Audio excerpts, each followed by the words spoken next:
Welcome to Penrose Learning, where we make understanding easy. You start by plugging the USB drive or cable into your computer and the target device. Do this now. Once connected, watch for the device prompt and select File Transfer or MTP so the system exposes files. You do this to allow direct folder access instead of charging only. If prompted for permissions, tap Allow. This grants the computer temporary read/write access. Make sure the drive is mounted before moving to copying files, because an unmounted device will fail silently. You now find the files you want to move in File Explorer or Finder and select them precisely. Once selected, use Copy and Paste or Drag and Drop into the USB device folder. This avoids accidental moves. Copying preserves an original on your source device, which is safer than cut.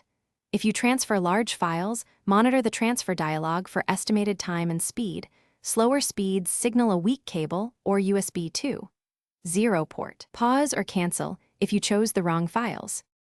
You finish by confirming the transfer completed. Check file sizes or open a copied file to verify integrity. Once satisfied, use Eject or Safely Remove on your computer. This flushes any cached writes and prevents corruption. After the system confirms it's safe, unplug the USB.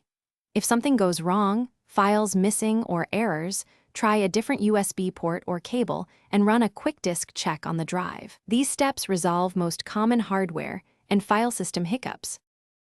Thanks for watching. If this was helpful, leave a like and consider subscribing. See you next time.